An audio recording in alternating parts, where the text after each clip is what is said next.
Dubai दुनिया के सबसे अमीर देशों में इसका नाम आता है। यहाँ के लोगों के पास पैसा भी बहुत है। मैं मानता हूँ कि आप पैसों से बहुत कुछ खरीद सकते हैं, लेकिन अच्छी सेहत शायद नहीं। जहाँ एक और दुबई का नाम सबसे अमीर देशों में आता है, वहीं इसी देश का नाम सबसे मोटे लोगों की देशों की सूची में भी ऊपर है। और इसी प्रॉब्लम को दूर करने के लिए वहां की गवर्नमेंट ने अपने मोटे सिटीजन्स के लिए एक स्कीम निकाली है।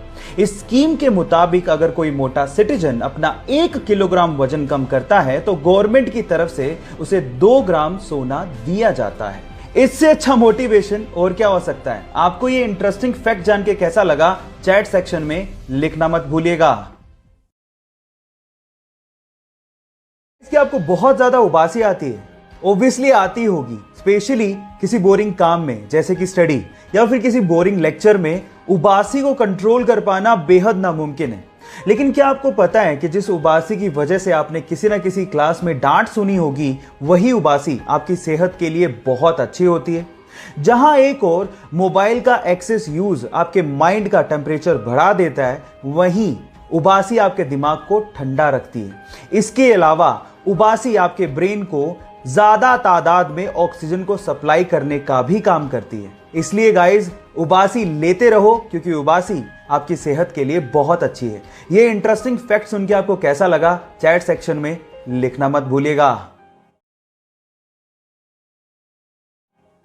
गाइज, क्या आपको पता है कि अंटार्कटिका को रेगिस्तान यानी कि डेजर्ट कहा जाता है। अब आप लोग सोच रहे होंगे अंटार्कटिका को रेगिस्तान क्यों कहते हैं, वहां पर तो चारों तरफ बर्फ ही बर्फ है, वहां पर कौन सी पानी की कमी हो गई। तो थांबा, मैं आपको आपकी जानकारी के लिए बता दूं कि हम मानते हैं कि भैया स्नो बर्फ होती है, लेकिन स्नो की कंजप्शन आपको हाइड्रेट करने की बजाय डिहाइड्रेट कर देती है। जी हां गाइस, आप ठीक सुन रहे हैं। जब आप स्नो की कंजप्शन करते हैं तो आपके शरीर को उसे पानी में बदलने में ज्यादा एनर्जी लगती है, जो स्नो के हाइड्रेटिंग इफेक्ट को नलीफाई कर देती है ना। ये इंटरेस्टिंग फैक्ट। ये फैक्ट जान के आपको कैसा लगा, चैट सेक्शन में लिखना मत भूलिएगा। इराक में जब रात में खुली सड़कों पर लगने वाली दुकानें बंद हो जाती हैं, तो जो लोग किताबों की दुकानें सड़कों पर लगाते हैं, वो अपनी किताबें सड़कों पर यूं ही खुला छोड़ के चले जाते हैं और घर पे जाके आराम से सो जाते हैं। अब आप लोग कहेंगे कि किताबें खुली सड़क पर यूं ही पड़ी हैं, तो क्या चोरी नहीं होती?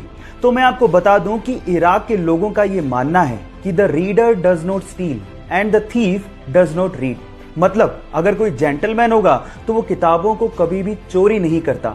वो ज्यादा से ज्यादा फ्री में किताबों को पढ़ेगा और वहीं पर छोड़ के चला जाएगा।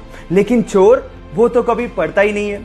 ये फैक्ट जान के आपको कैसा लगा, चैट सेक्शन में लिखना मत भूलिएगा।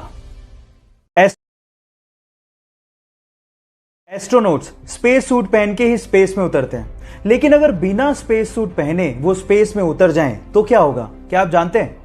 डोंट वरी, मैं आपको बताता हूं। अगर बिना स्पेस सूट पहने वो स्पेस में उतर गए तो वो 90 सेकंड यानी कि 1.5 मिनट से ज्यादा तक जिंदा ही नहीं रह सकते। थोड़ी ही देर में होगा कुछ यूं कि उनके बॉडी के अंदर, उनकी स्किन में यूवी रेज पेनिट्रेट करना शुरू कर देंगी और उनका शरीर फूलने लगेगा। लेकिन वो फटेगा नहीं, क्योंकि ह्यूमन स्किन इलास्टिक होती है। लेकिन मेन चीज ये है कि उनका पूरा शरीर बर्फ में बदलने लगेगा, क्योंकि स्पेस बहुत ही ज्यादा ठंडा है। ये फैक्ट जान के आपको कैसा लगा, चैट सेक्शन में लिखना मत भूलिएगा। एक गाय जब बहुत ज्यादा खुश होती है तो वो ज्यादा दूध देती है। इनफैक्ट उसकी दूध की क्वालिटी भी बहुत अच्छी होती है। अब अगर आप लोग गाय पालते हो तो मेरे पास आपके लिए एक साइंटिफिकली प्रूव्ड टिप है, जिसके थ्रू आप अपनी गाय का मिल्क प्रोडक्शन बढ़ा सकते हो। आप एक काम करो, उसका एक अच्छा सा नाम रखो और उसके बाद उसे उसी नाम से पुकारो। जब आप ऐसा करते हो तो उसे लगने लगता है कि उसकी एक अलग आइडेंटिटी, एक अलग पहचान है। सिर्फ नाम से पुकारे जाने से वो खुश होकर आपको 3 से 4% ज्यादा दूध देगी। ऐसा साइंटिफिकली प्रूव हो चुका है, क्योंकि उसे लगने लगता है कि आप उसे वैल्यू दे रहे हो, उसे सम्मान कर रहे हो। ये टिप जान के आपको कैसा लगा, चैट सेक्शन में लिखना मत भूलिएगा।